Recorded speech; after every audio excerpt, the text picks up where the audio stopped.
Welcome to the Abridged Presidential Histories with Kenny Ryan, episode 37A, an interview on Nixon in the domestic arena with Luke Nichter. I'm excited to welcome Luke Nichter to the show today.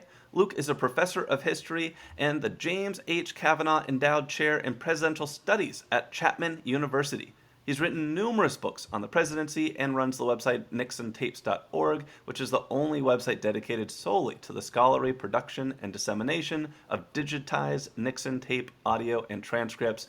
Oh boy, what fun that must be. Today, we're going to talk about Richard Nixon in the domestic arena. Nixon, he was sworn in with a Democratic majority in the Senate and House, so you'd think that would be a recipe for impasse, but a lot of legislation came out of this administration. So what happened? That's what we're going to look at today. Luke, welcome to the show. Well, thanks. It's great to be here. I think this is a prestigious opportunity because you and your audience have been on quite a journey of the presidency here. So I'm very glad to kind of, pound down this tent stake here for the Nixon period. Thank you so much. We've come so far, and yet we've never found anything like Nixon. He's such a unique guy. So thank you very much. So Nixon, he had come up through Congress, the Senate, and the vice presidency. So I'm curious, as he's moving toward the presidency, were there any major causes, domestic causes, that he was known for, aside from like HUAC? And if you wouldn't mind, please remind folks what HUAC was and what he was doing there as well. Sure. Well, I mean, even my own students sort of get HUAC, the House On-American Affairs Committee, On-American Activities Committee, confused with the sort of the broader McCarthy era. So was McCarthy part of that, or kind of where does he fit in and what else is going on? And they also get that kind of mixed up with, was that like his chambers, that Nixon was involved in?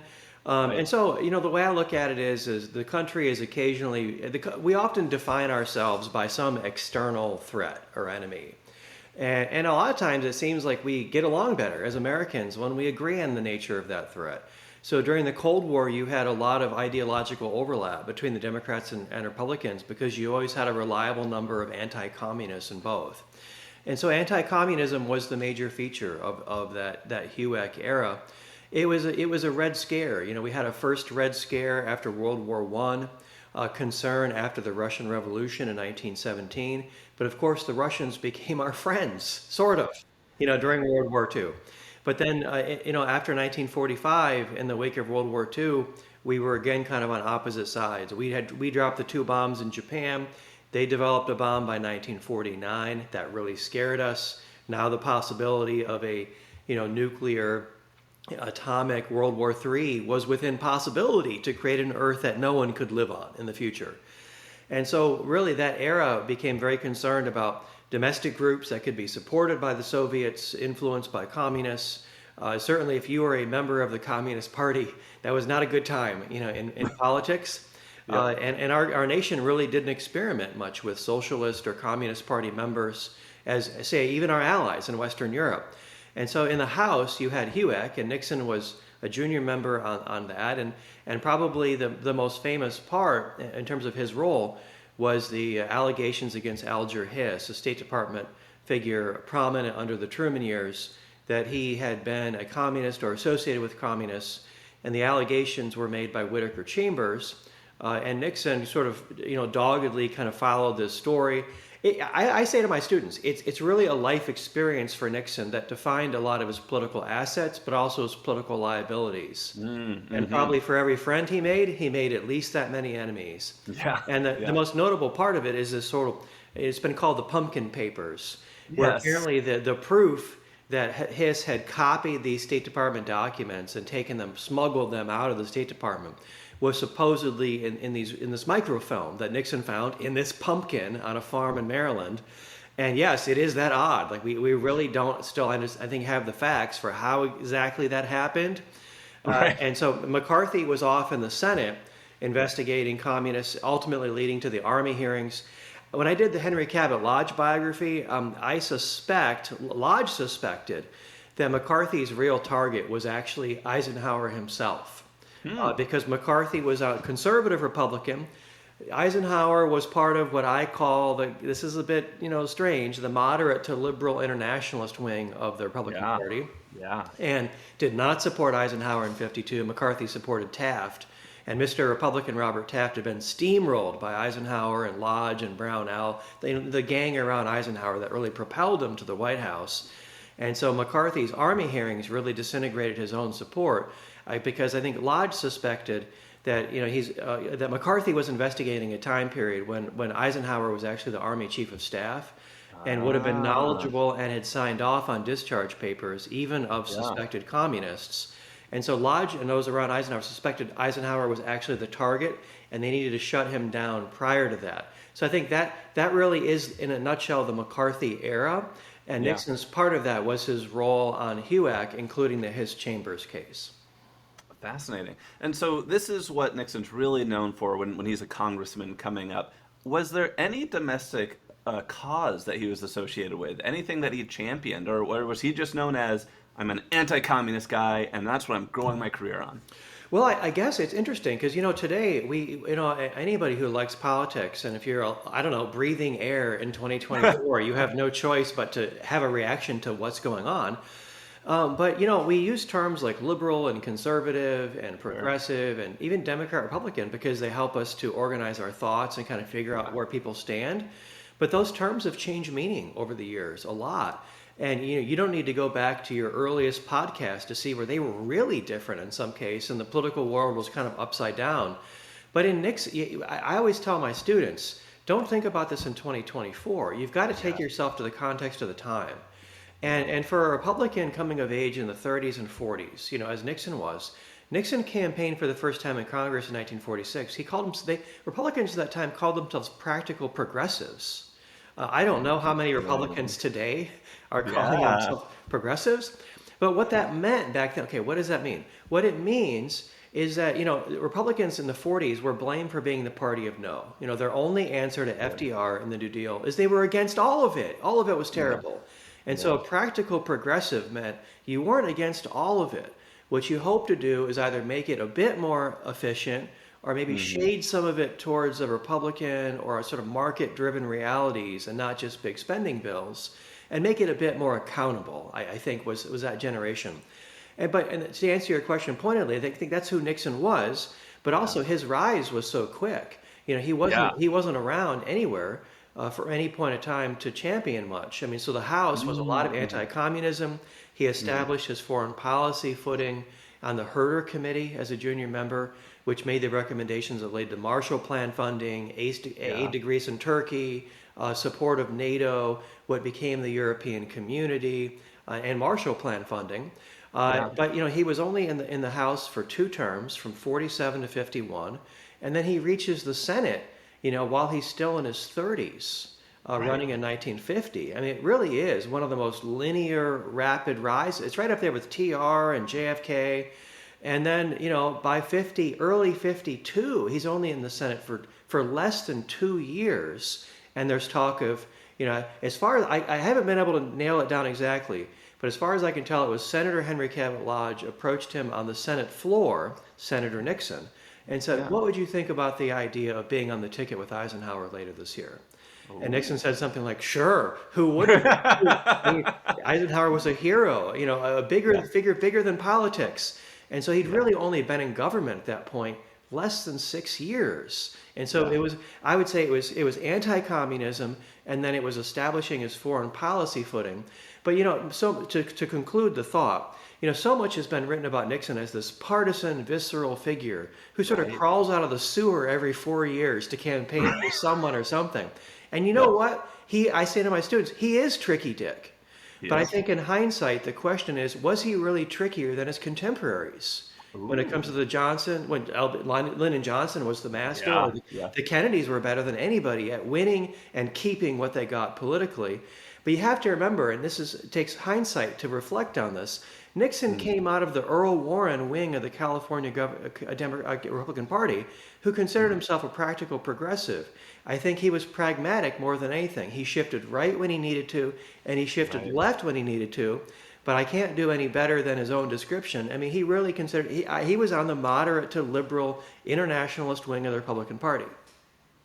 So when it gets time for him to run for president, and he did this many times in his life, so your choice of which run, What was the domestic philosophy or agenda that he was running on? And I suppose, did it change during his different runs for president?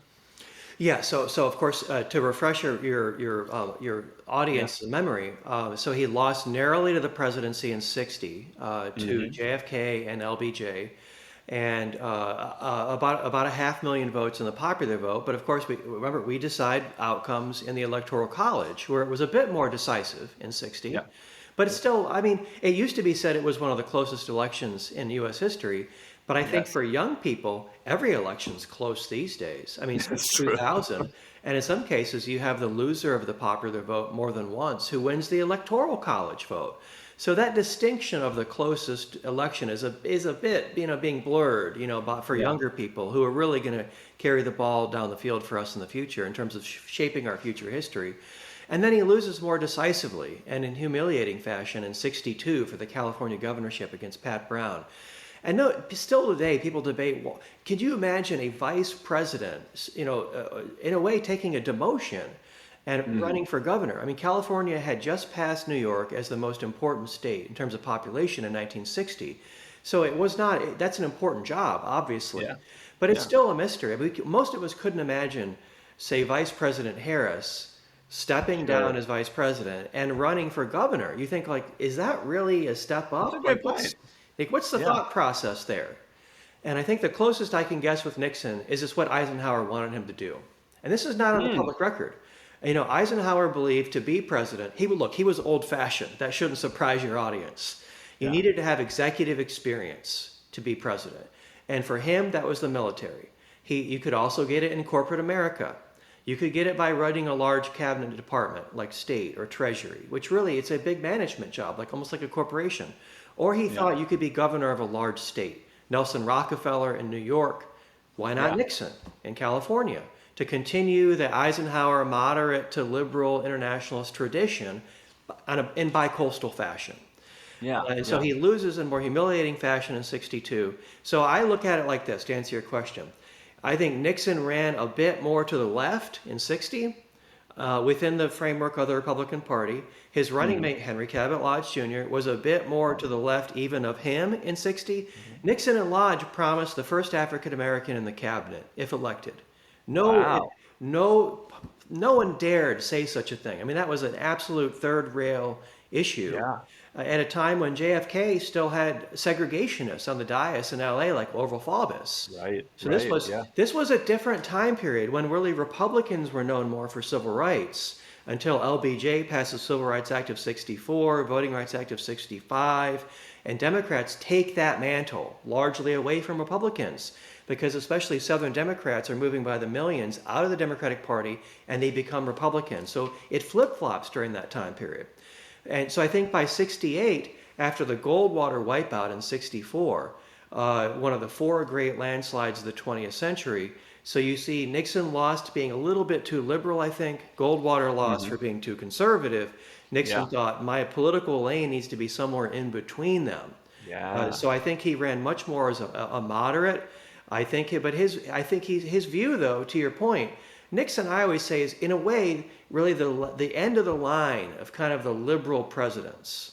Because you think about it, Wow. and if I mean, I always knew grandparents who talked about living through the Depression and how hard Yeah. that was. And Yeah. I'm not from privileged stock. We're kind of blue collar, lower middle class, Midwest, first generation college grad in my family. My high school was surrounded by cornfields on three sides. Everybody was in a union. We were Catholic, so the Kennedys were saints. Grandparents had pictures of FDR up on the wall. Yeah.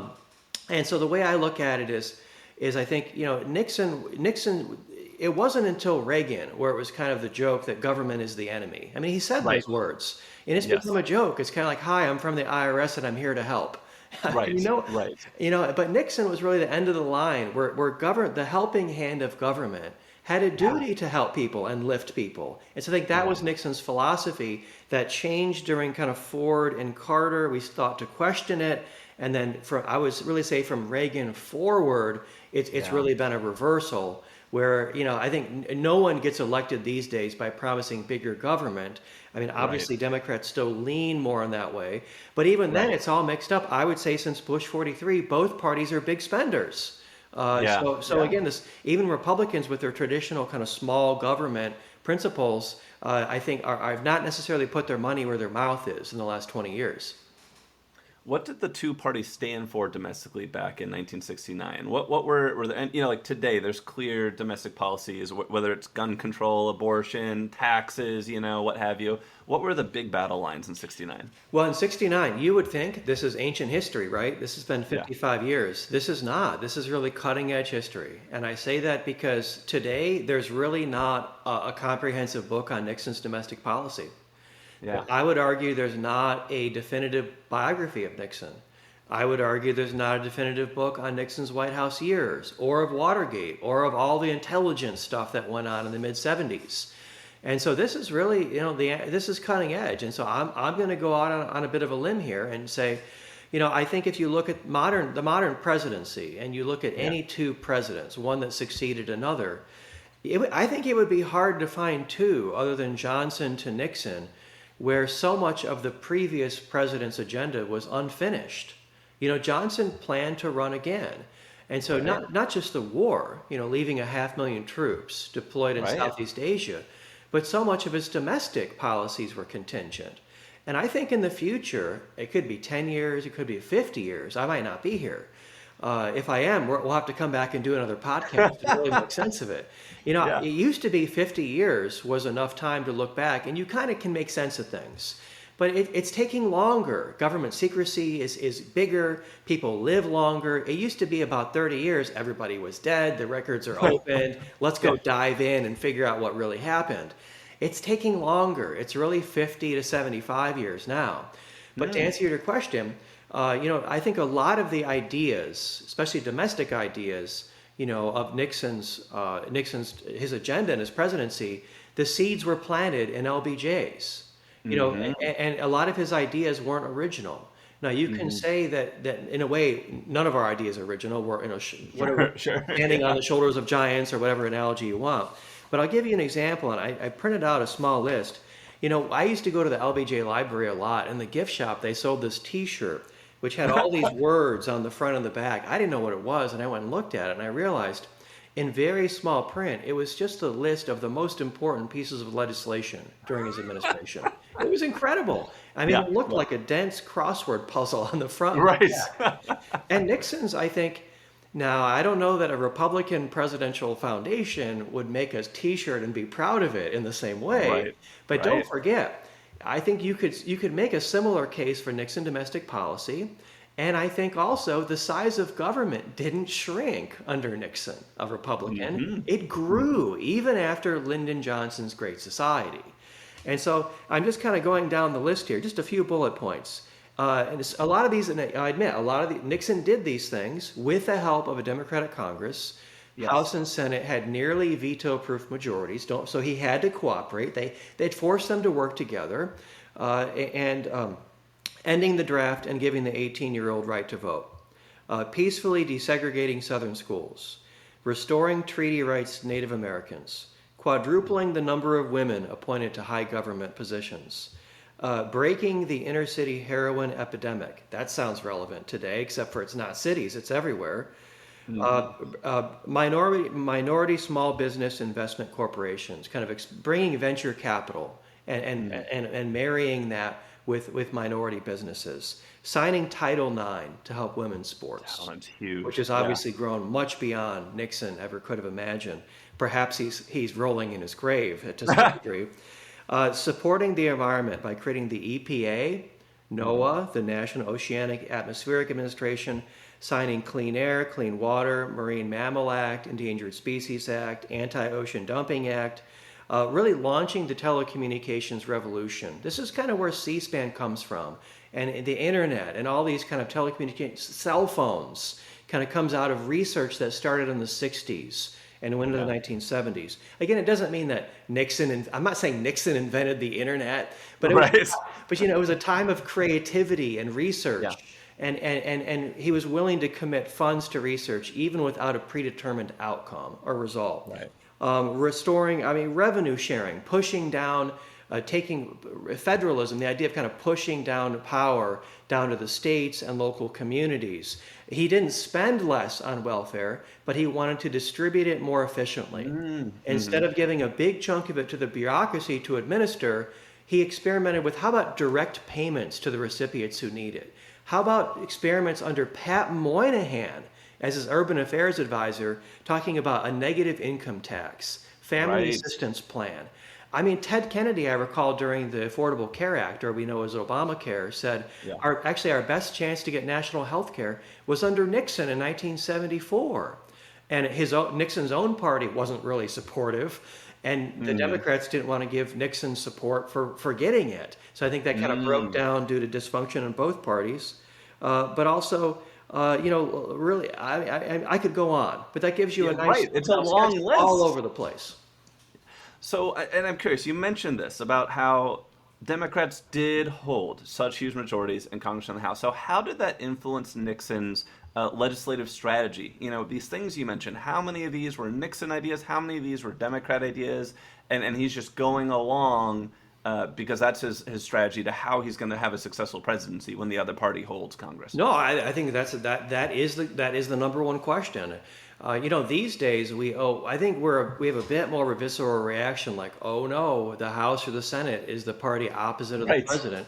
Because I feel like now we're in the stakes of the battle are so much higher, and we're kind of in this nightmare scenario of our founders that anytime the House is in the party opposite, we are in a permanent, impeachment scenario, at least potentially. But again, look at Nixon's time period. The Democrats had controlled the House for 40 years, from the 50s to the 90s. They occasionally had the Senate, for brief periods.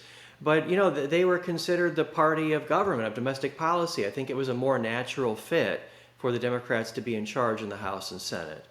So I think what seems to us as odd or dysfunctional or divided was more normal to a politician of Nixon's time. And I think the second point, I think any historian, I could take my answer back to the Greeks or the Romans maybe.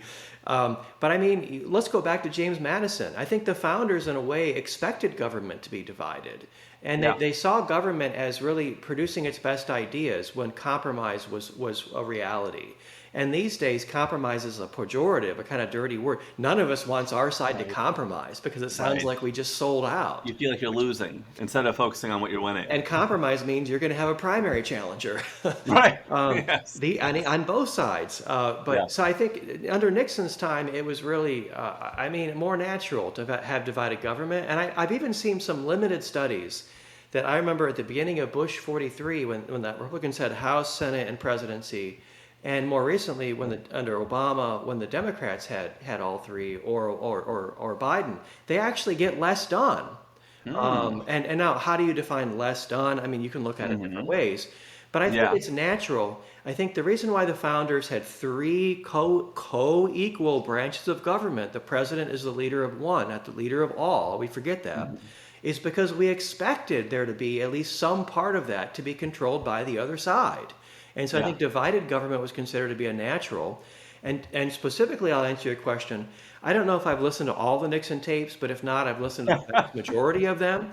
And I would say probably, and this is very, back of the envelope, I would guess half or 2/3 are foreign policy. Because Nixon considered him, it goes back to commander-in-chief. There's no substitute for a commander-in-chief. A president has to make foreign policy, especially during wartime. Now, domestic policy, our Constitution is not clear what the role of the president should be. So Nixon focused on top-level issues, expected the rest to be outsourced to trusted advisors. Maybe 30% of the tapes are domestic policy, and then the remaining 10% are kind of politics, administration, and so forth.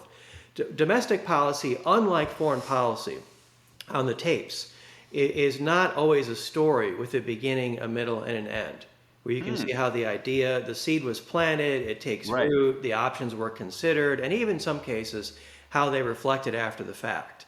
But domestic policy is one where I would say sometimes the ideas came from Congress, but the tapes also show that a lot of times Nixon was the one pushing. When it came to negative income tax or family assistance plan or single-payer health care, and later in his administration, those ideas were also being driven by the White House, by advisors like Pat Moynihan. I mean, Nixon is one of the most, I think, stereotyped political leaders. I think he froze. He was anti-Semitic. He was an anti-communist, this dogmatic leader. But he surrounded himself, with Jewish Americans and Ivy League people that he supposedly disdained. I mean, so Nixon is almost a caricature at 30,000 feet. But when you begin to really look at the detail, I think it's much more complex.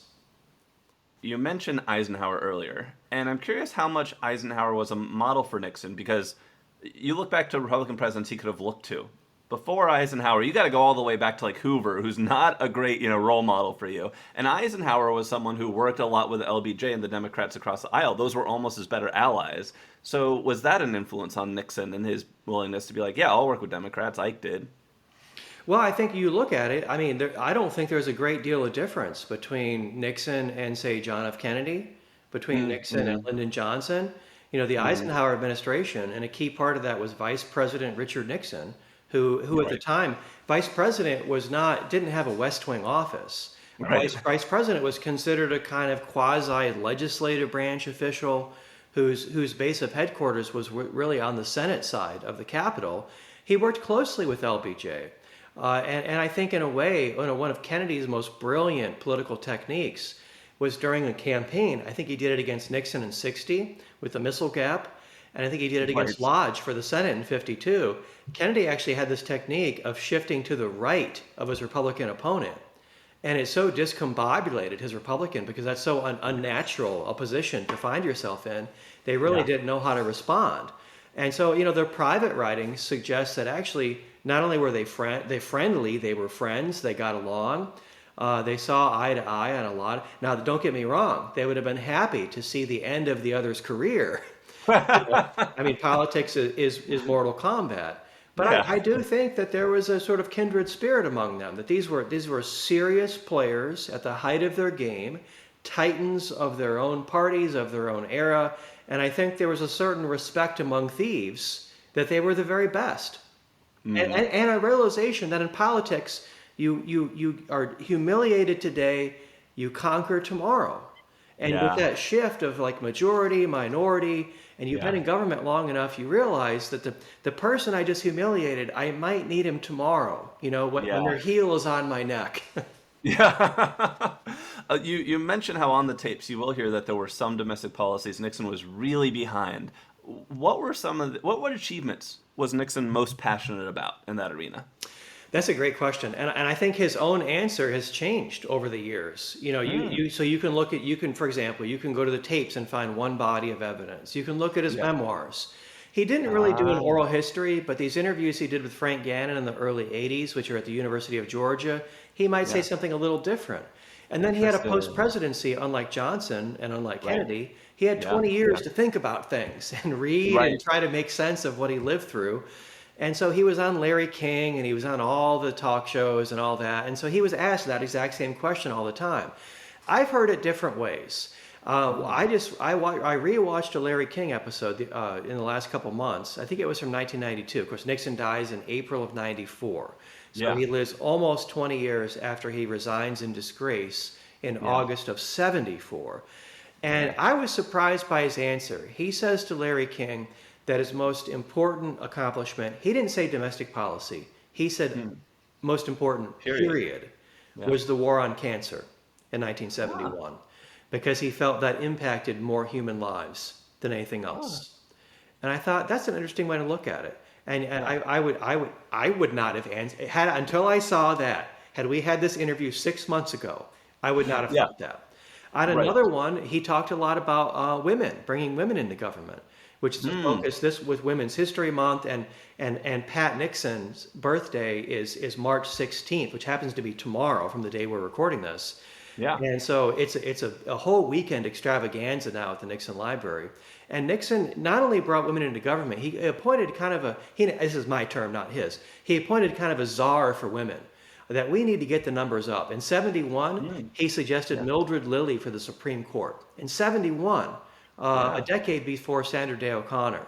And Nixon on the tapes, you can hear him saying, the problem is is that there's not enough women in the sort of, I'm going to use a baseball analogy, kind of the farm team, the farm system of the courts. Sure. You know, Yeah. because you're often looking at the appellate court to go up a Yeah. level to the Supreme Court or maybe Right. the federal district court, but you've got to have the farm team loaded with talent. And Yeah. Nixon won, Yeah. and then I found a memo in '69 where Nixon says he mentions we need to get a woman on the court when Warren steps down, because of course Warren does. They bring in Warren Burger. The Burger era of the court starts at that point, and Nixon says we need to look at a woman. And then he writes a postscript. Even better if it's an African American woman. He said that's 2 for 1. Now that's a bit of political callousness and calculation, but this shows you from the beginning Mildred Lilly was a Democrat. It was known at the time. I mean, this was a time period. It's hard for us to imagine when there was a Jewish seat on the court, when presidents typically would knowingly appoint members of the other party to achieve ideological balance. FDR and Truman both did that. Nixon wasn't turned off in the least that Mildred Lilly was she was a Democrat as far as he knew, but he thought it was the right thing to do. And obviously he had other votes he could rely on. He puts Rehnquist on the court, in '71, so he's got other allies he can go to. Yeah. But this is not 2024. This was a different era, and I think Nixon, the irony of the Nixon presidency ultimately, and this is kind of cutting edge. A book's not been written about this. Yeah. If anything, Nixon, this super partisan figure, wasn't partisan enough. If only he had been more partisan, I think he would have survived Watergate. Yeah. The lesson of impeachment, whether it's Clinton, whether it's Trump, is you've got to take care of your partisan base, because you need those 35 votes in the Senate to block removal from office. Yeah. And Nixon did all these progressive things as president, whether it be, engaging with communists, ending the war, whether it be making friends with the Chinese and the Russians, setting aside foreign policy, then all this domestic policy, and the consistent thread is that it was conservative Republicans who were unhappy. So at the moment Nixon really needed congressional support during Watergate, he didn't have it. He didn't take care of his base because he never imagined he would need it. So I think this speaks well of him as a president and as a national leader of the country, but obviously doesn't speak well of him as a political leader because he didn't survive. He never imagined that calculus that he would need in the Senate.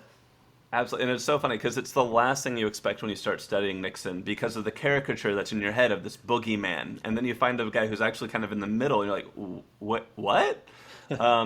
So I'm curious. I could be wrong on this, but it sounded, something you said earlier, you referred to Nixon as kind of the last liberal president, so it sounds like we might agree here. It feels like no administration since Nixon's has seen as much progressive legislation signed. Am I taking crazy pills, or is that accurate? And if so, why? First of all, if you have some extra crazy pills, I could need you to get through this year, and I hope you have enough to go around for your audience. But I think the answer to your question, it takes historical perspective to answer that question that we don't have. And I say that because even in Nixon's case, we're having a conversation now, 50 years removed. I'm guessing neither one of us were around at that time period. Good guess. So we weren't on a college campus. We weren't drafted against our will to serve in a war. That Nixon history 1.0 was all Watergate for 10, 20 years. And then you have what I call 2.0, where you have kind of the light and the dark. The dark is Watergate and everything that went on there, abuses of power. But the light is, there was more that went on in 5.5 years. And mainly that became China and Vietnam and the Soviet Union. And only very recently now are we turning to domestic policy. So I don't know what we're going to call this history in the future. But, I look at it like I was thinking about, after I got out of college just about the Bush 43 era, I think he did actually surprisingly a number of progressive things. AIDS assistance to Africa, they say might have saved 15 million lives. I mean, it's still, and now Congress won't reappropriate the funding for it. Are you kidding me? I remember Republican friends during Bush 43 saying, we kind of miss Clinton having a real conservative in the White House. I mean, whether it be a huge agricultural bill to help farmers, whether it be, I remember Medicare with prescription drug funding, kind of bringing that into I mean, he did a lot of, I mean, for his era, we might look back, add to the clock another several decades, and we might say that for its time was a fairly progressive period. But also, we don't know what comes next. I mean, already the wars of Watergate, frankly, are beginning to look a little quaint, compared to the recent political wars. And I don't want to imagine a world where my 9-year-old daughter lives 50 years from now, where the wars of today begin to look quaint compared to the future political wars. Yeah. But I think the lesson of human history is that's the track that we're on. How did Nixon's relationship with Congress evolve over the course of his administration? You make the point he didn't have allies toward the end, but especially as Congress picked up the thread on Watergate, did the domestic achievements, did the legislation start to drop off as Congress instead focused on Watergate?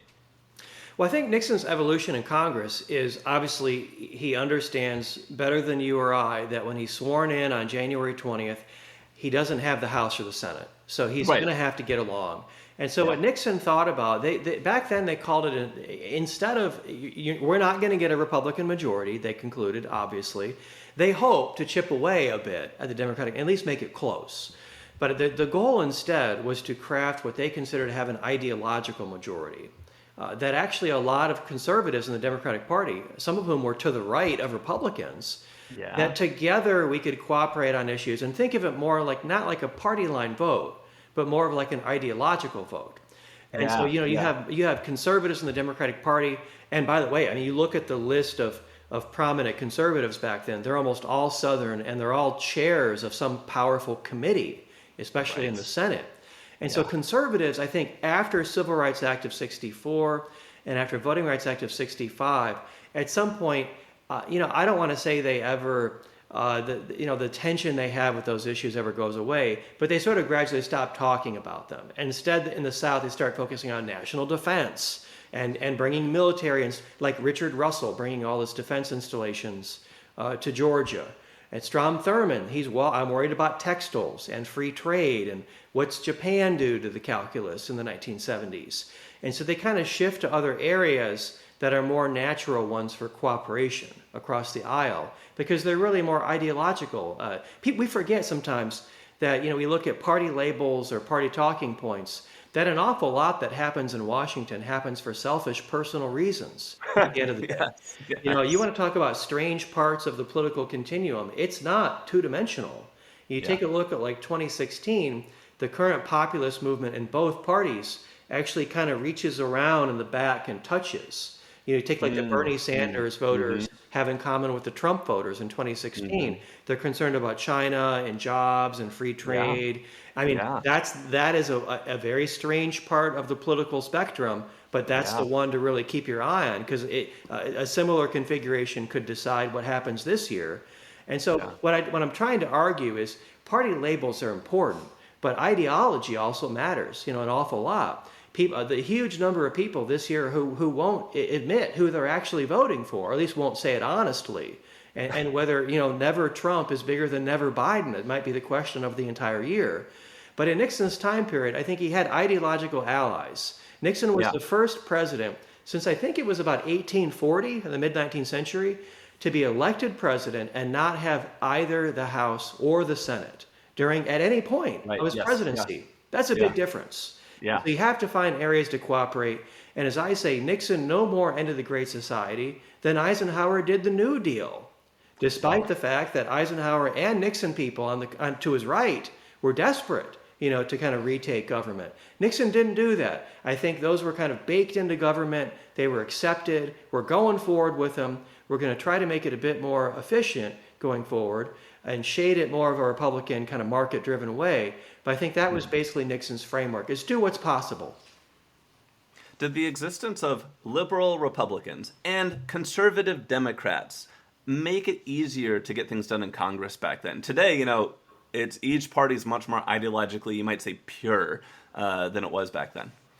Yeah, this is a book that I wish could be written. How did we get to this divided era? I think part of it is beginning in the early 70s, you're beginning to have more gerrymandered congressional districts. We're being kept apart from our neighbors, for political calculations to also favor incumbents. Incumbents have gotten much stronger.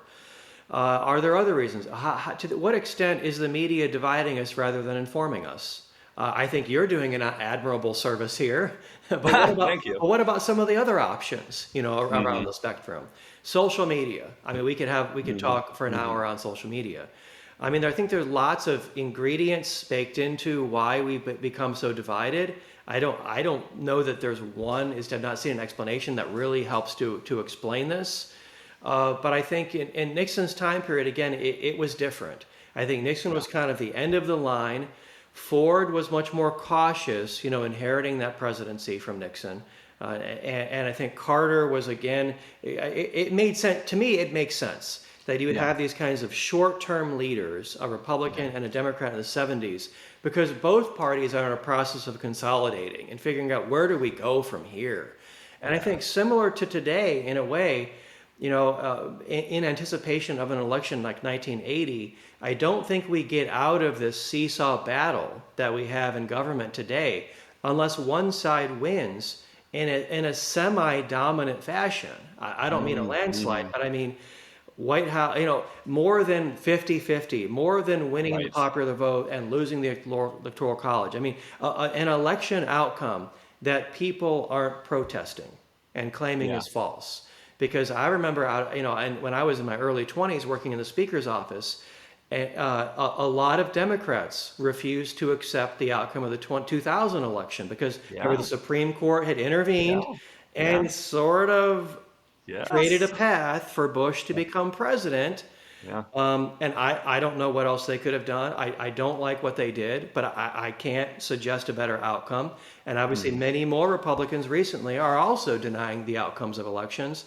And we're at this point, both parties are sort of in pre-denial. If this, then that, we're prepared to deny the coming election.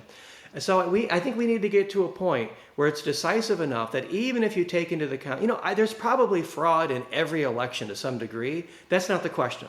The question is it enough to have mattered in the outcome? And I don't think that's usually the case. 60 election, I don't know, maybe. Some historians say maybe that was one where it did matter. But we need to get to the point where the winner wins by enough, where even if you take into account the claims of fraud by the other side, they still would have won. And they have the ability to govern. And I think going back for 10 years or more now, we haven't had that. You mentioned earlier you have a 9-year-old child. I'm expecting my first kid right now. So thank you very much. When I look at all the vetoes of Nixon's administration, the one that I just keep looking at was a veto of free universal child care. And I'm like, damn it. Are there any other bills he vetoed that would have radically changed the country we live in today? Well, and on that one, I don't know the particular political calculus. And, this happens all the time. The left wing of the Democratic Party is against a Democratic bill because it's not liberal enough. Sure. The conservatives are against a conservative bill because it's not conservative enough. And so it's hard to know exactly what the political calculus was there. Obviously, the Democrats had nearly the votes to override a veto with all of their votes and a few crossovers. So you don't know exactly kind of at what point that fell apart or what the issue was. And Nixon vetoed, I think I calculated somewhere around 25 bills total. Not a lot. I think you got to consider its political reality. The numbers are against you. You've got to find area. If you're going to use the veto pen, you've got to save that up for when you really want to use it. And I would think, I also don't know. There's also political calculations. There are also those members who say, I'm for the bill, but I'm running for re-election this year. And if I don't vote against it, I'm going to lose. Right. And I'm with you if you need my vote, but if you're not, I'm going to vote against it. So there's all kinds of weird, convoluted rules for things that happen in politics that, at least for me, politics for me is kind of like a kabuki theater where I'm sitting in the cheap seats looking at actors on a stage. But I Yes. don't really know a lot of times kind of how it really happens behind the Right. curtain. Right. Yeah. And so, I don't know that he had any big one. I mean, about 25 total. I don't see any particular pattern. Most of them are earlier in the administration. But I look at it. One of the bills I don't like that Nixon passed was, you look at the energy bill of '74, the 55-mile-an-hour speed limit. If anyone has taken a cross-country trip, especially once you get about west of St. Louis, and that everything opens up, the sky opens up, you realize it's going to be a week until I get to the West Coast at 55 miles an hour, or at least it seems like it. Yeah. So, I mean, Nixon, that was the Energy Act of 1974. So, right to the end of his presidency, even while he's engulfed in the flames of Watergate, I think he stayed consistently true to that, as I call it. It's not elegant, but I call it that moderate to liberal internationalist wing of his party. Yeah. As I mentioned at the top of the show, you run NixonTapes.org. You've mentioned you've listened to so many of those tapes. My sense is that the tapes generally show Nixon was a racist, paranoid man who could not handle alcohol. I feel like that's the short thrift you usually hear about the tapes. So A, is that accurate to the guy who's listened to possibly more than anyone else? And B, do the unguarded moments of those tapes teach us anything about what Nixon felt about the domestic legislation being passed on his watch? Yeah, so I think your summation there is typically what you find in the history books, at least. Less so today, but I would say especially what I would call the journalist historians and the actual historians, more academic historians, in, let's say, several decades of Nixon history. There is a pivot now. I feel like Nixon's getting a fresh look during the Trump years. I remember I've been in D.C. for a lot of June 17th, so the anniversary of the Watergate break-in in 1972. And I remember being there in 2022, so the 50th anniversary of the Watergate break-in. And I woke up in my hotel room, and this idea just occurred to me seemingly randomly. I don't want to think that I'm the kind of guy who dreams about Richard Nixon, but ideas come to me at odd moments. And I thought, today I realized is the first time in my life, and I'm in my mid-40s, where Richard Nixon is not the number one political villain anymore. And we're beginning to look away from that time period. And the people who were really against Nixon for various reasons, some with good reason, they're dying off. And they're not being replaced by people, by the same number. And the ones they're being replaced by, they're thinking about other things, more contemporary problems. And so right now, even as we talk, I think there is a reconsideration, a revisionism going on of Nixon history, and I don't know where it's going to go. It's going to a place that I can't really predict, and so I think I think this is a factual statement. I assume I have listened to more White House tapes, not just of Nixon, but beginning with FDR in 1940, who was the first one to tape in the summer of 1940 as he approached his very controversial third term, where he'd run against Wendell Willkie, who was expected to be a really tough challenger, through Truman, Eisenhower, Kennedy, Johnson, and Nixon. And officially, the government line is no one has taped yet since. And I assume that they have, but they've done it in different ways that we can't access, which could be a whole nother episode. I was just reading the Bush Sr. biography, and he just kept his own personal tape recorder at the end of every night, to record into. And so of these 4,000 to 5,000, depending on how you count, hours, I would guess today, as we speak, the percentage that are transcribed and on the public record, I would guess about 5%. 5 to 7%. So how in the world can we make an overarching conclusion about any of these presidents with having such a small sample size? I would say this about Nixon. I can clearly find clips of tapes where he's a racist. I can clearly find clips where he says anti-Semitic things. If I were to add up out of 3,400 hours how much content there is of this type, I would say less than 10 minutes, probably less than 5 minutes. Now, maybe you could argue somebody only needs to say it one time to reveal what they really think, and the sample size doesn't really matter. But I look at it like this. Nixon was an equal opportunity hater on the tapes, if I can use that term. He complains about WASPs and Catholics and white guys and blue collars and women and Latins and French and Jews and African Americans and immigrants and establishment figures. I don't think he complains about one group any more than he does about any other.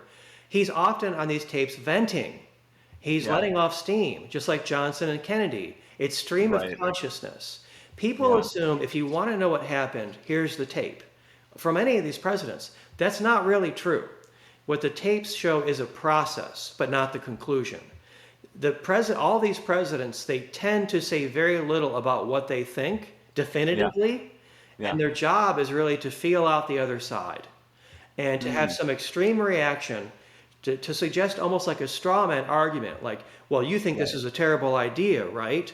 And you say, oh no, what I really think is that's the technique they use on the tapes.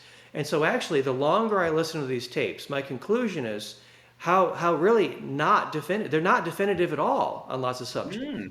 And how you learn much more about the process than what the result is or what the president thinks. And I think this is ultimately going to cause a fresh look even at Nixon and Watergate, because I think those tapes are a lot less conclusive than I think people 50 years ago who assumed only Nixon taped, only Nixon was paranoid enough to bug himself and others.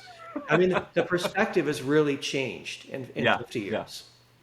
I got one more question for you, and that is that Nixon is a fascinating and almost tragic figure to me in American politics. What is your favorite Nixon story that you think we maybe have not heard? Oh, geez. We only have one daughter. And congratulations, by the way. I can tell you, I used to be a night owl and a workaholic. And at least in my experience, having a daughter makes me better in every way. I become more responsible, patient with coworkers. And maybe you're already there ahead of where I was at. But no, it's a wonder. The best thing, the worst thing about it is they get up at dawn every day.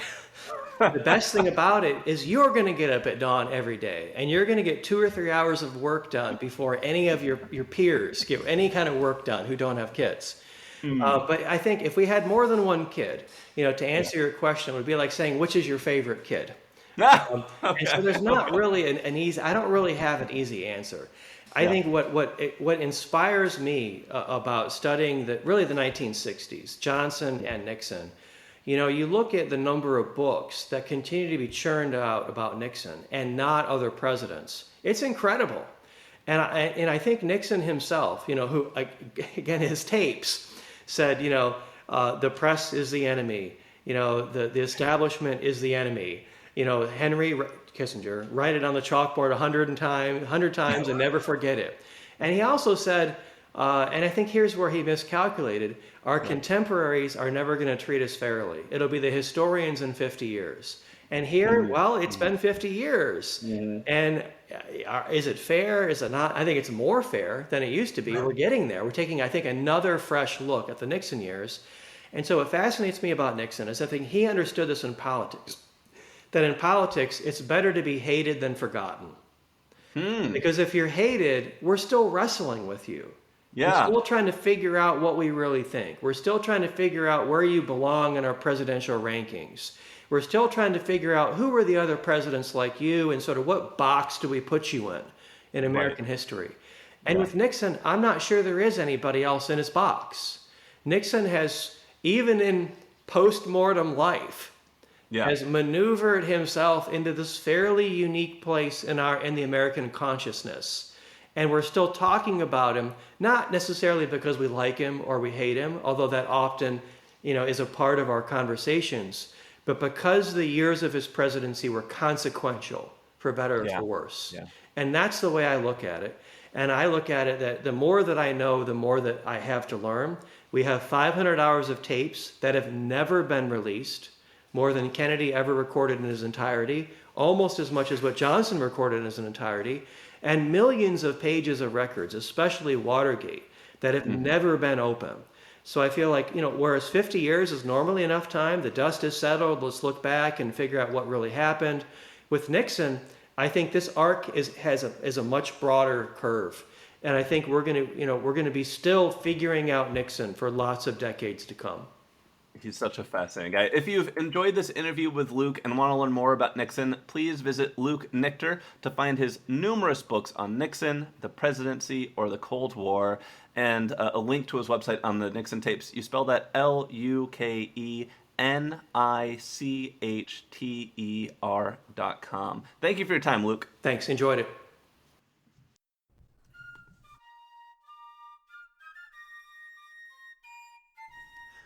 Thank you for listening to today's episode of Abridged Presidential Histories. If you enjoyed it, please subscribe, tell your friends and family about the show, and write a 5-star review on your podcast listening platform of choice. If you'd like to support the show, you can look it up on Patreon or go directly to www.patreon.com/abridgedpresidentialhistories.